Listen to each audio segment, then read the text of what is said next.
Hi, my name is Calista. This is Coco. You say hi? Can you say hi? No, this way. Can you say hi? All right.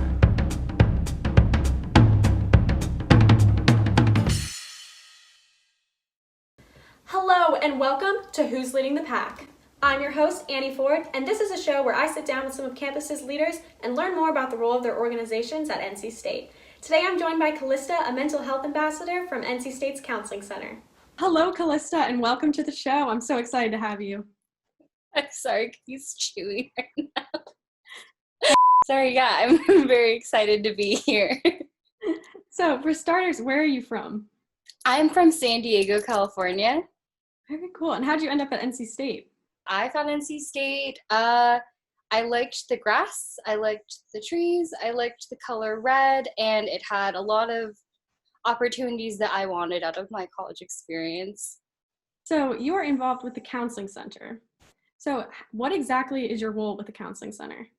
So I am a mental health ambassador with the Counseling Center, but the cool thing about being a mental health ambassador is we're under multiple umbrellas. So I'm under the Counseling Center umbrella as well as the Prevention Services umbrella, and they work very closely together, and we do a lot of programs together. But I'm also an intern in the Prevention Services office. So, what does a typical day on the job look like for you?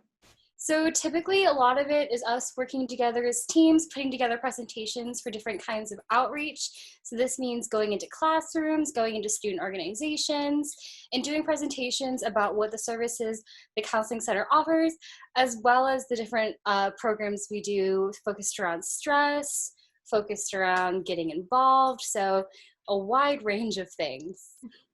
So, what brought you to this position? How did you end up there?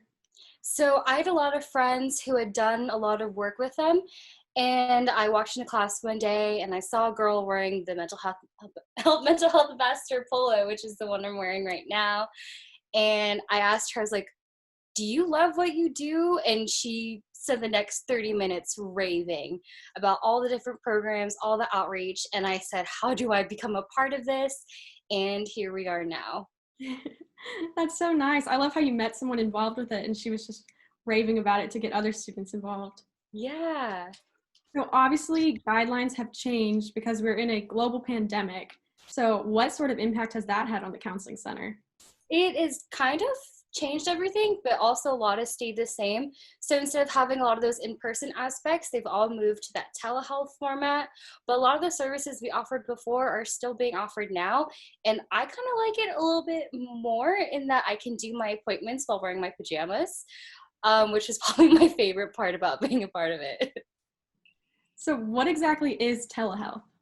So telehealth is basically making an appointment the way you would with a normal counseling center appointment, but instead of going there and physically sitting in an office, what you're doing is you're logging on to a Zoom call where it's just you and your counselor and having those conversations there. So how do students access this? Like, where do they go online? So super, super easy. I did it earlier just to make sure it was that easy. I Googled NCSU Counseling Center and they had a tab for everything you could possibly need. It listed the services, it listed what they're doing to transition right now, and it was really easy to go through the how to get started. And if you follow that step by step, it's really hard to go wrong. So obviously getting started in the beginning can sometimes be the most difficult thing. Would you recommend telehealth as a first step, or are there other programs that you think would be a better first step?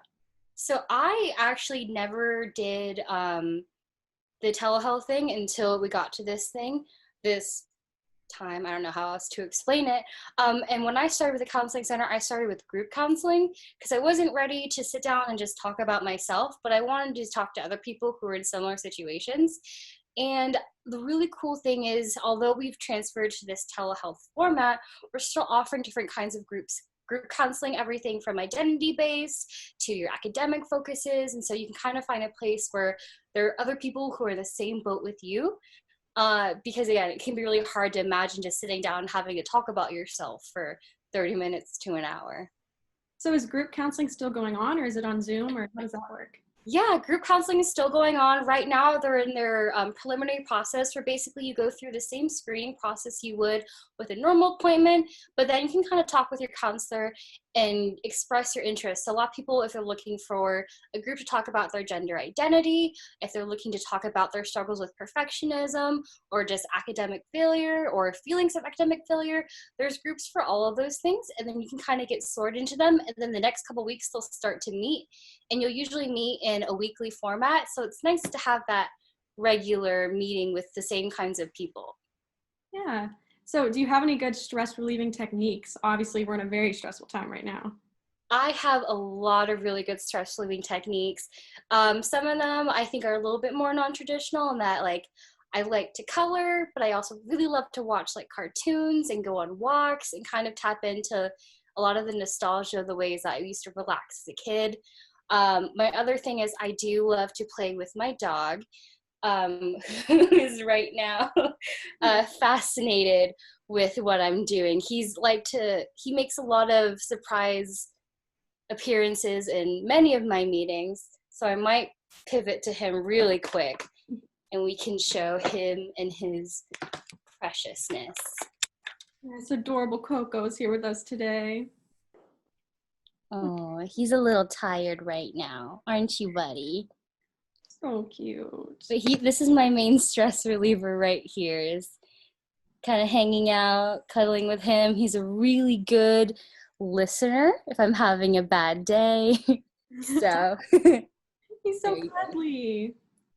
yes, he is. I'll just use your arm as a pillow. I know, like, can I have my arm back? No? So any other techniques for people who maybe live in a dorm and don't have access to an adorable doggy? Yeah, so a lot of really good techniques I found is having a separation of space. So this means, although it is really tempting to do homework in bed, saving spaces and make them just those spaces. So associating your bed with relaxation, with sleep, with turning things off is a really, really good practice for relieving stress and having like your desk be just your workspace. And then another recommendation we have is finding like a neutral place on campus where you can go, like a bench. I know there's a bunch of swings. Are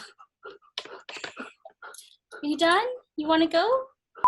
Okay, where was I? So another thing we do recommend is people having a place on campus where they can kind of go and associate with relaxation. So this could be like your own favorite corner of Tally. Maybe you like to go to Hunt if you like the walk there. Maybe the bus ride just kind of calms you down. But finding these different spaces in which you can kind of associate them with just unplugging, especially if you're stuck in 11 feet by 14 feet and you really can't get out. Yeah, I think we all know the struggle of being in a dorm and being like, I have nowhere to go, especially during this time. So do you have any advice for students who want to become mental health ambassadors as well? I have so much advice. One is reach out. We have so many programs throughout the year, drop-in spaces in which people can kind of come and interact with us and see if this is something they want to get involved in. We will be doing fall recruiting this year, which we usually do with spring recruiting, but spring was a little different this year, so we had to do a different kind of recruiting process. But there will be flyers coming out soon about joining us, and a lot of people might wonder what that entails, and it really, you just have to have passion for mental health, reaching out to others. A lot of people do it because they want to grow their public speaking skills or grow their team working skills or leadership, really anything. And we really, as like, it might be a little biased, but we do it all. That all sounds amazing, and I hope everyone stays on the lookout for those flyers so you can get involved if you want to. But now I want everyone to learn a little bit more about you. So, do you have a favorite mode of transportation? I'm torn. I'm really big on walking, but I have a low patience for getting from point A to point B, so I would have to say driving. I'll agree with you on that one. Driving is just so much faster. And this one's very applicable right now with that interjection from Coco. Do you prefer the company of humans or animals more? Oh, totally animals. Always animals. If you could join any TV family and be a member, what TV family would you join? Oh gosh, that's hard. I've been watching a lot of TV, and a lot of them have been very dysfunctional families, but I have to go with my bias right now, which is Community, which some may argue is not an actual family, but I think they're the best kind of family. Aw. So, do you have a favorite food made from a potato? Oh, this is my question. My favorite food in the world is mashed potatoes, and people will argue that's not an actual meal, which I find offensive because it is by far the best meal you could have. That is offensive. Mashed potatoes are delicious. Sure. What is your least favorite fashion trend? Oh, this is really hard because there's some that I love, but I love to hate. I think back to when I was in elementary school, the biggest trend then was gaucho pants. And at the time, I thought they were amazing. I look back at pictures, and my mom let me wear pink and green camo gauchos with cheetah print flats to school. Like, that should have been illegal. Sounds like quite a look. It was the look, and it had the Justice tank top and like neon blue. It was quite the eyesore. Oh, I definitely had my fair share of Justice tank tops as well. Yep. Do you have a favorite NC State memory? Oh my God, that's really hard to bring it down to one. Um, I think one of my favorite memories was back. I was an orientation leader, and during convocation, we were just kind of like floating around everywhere. And it was this moment right before everyone came into Reynolds, and we had like Reynolds all to ourselves, and it was so cool to like be on the floor. And I guess it got even cooler as like the band was in there, and it was so exciting to like welcome people to state, which was probably like one of my favorite memories. Also, being able to take a picture with our chancellor was really cool. Took a picture with him and Dr. Mike Mullen at once, and I like freaked out. It was really cool. That's so sweet. So, do you think would be the worst building to get trapped in on campus? Oh my God, I've thought about this over and over again. There's definitely two buildings. One would be getting stuck on the ninth floor of Hill during like a storm, or it'd have to be Dabney. As a STEM major, I think Dabney is not the most pleasant building to be stuck in on campus. So had to be that. Do you have a favorite class you've taken? Oh my God. Yeah, I was like, I can't say it was in Dabney. So I think I again can't narrow it down to one. One of my favorite classes I took was Dr. Nakos was Interdependence and Race, which is a super, super cool class. But if it was in my major, I would have to say probably genetics, which might make me a huge dork, but I love genetics. About Stratford Commons or the Court of North Carolina? Ooh, Court of Carolina all day. I'm so biased. Growing up in a place with no grass and walking out there, like, not that Stafford Commons doesn't have grass, but Court of Carolina is just a different kind of vibe. For sure. What about TV shows or movies? TV shows. Oh, some days I don't have the attention span to sit down for a movie. So my favorite are just those 20-minute TV shows where like just kind of gets you out of a funk. What are you watching right now? Community. I started in the summer with my husband. I think we've watched it through like 3 times now because it's just that good. And what is your favorite Howling Cow flavor? Ooh, depends on the day. If it's like a really, really hot day, I'll go with the sherbet. But if it's like winter, I love getting ice cream winter. It'd have to be like cookies and cream with some hot fudge on top. That sounds good. So finally, to wrap things up, do you have one word or a phrase that describes the counseling center? I have to say accessible. So the Counseling Center right now has done so much to make sure their services are accessible to all of their students. And one of the best things about it is that, one, you can do it from the comfort of your home. You have the ability to be in your own safe space. And another cool thing that people don't know is 24 hours a day, 365 days a year, you can access a counselor if you're in crisis.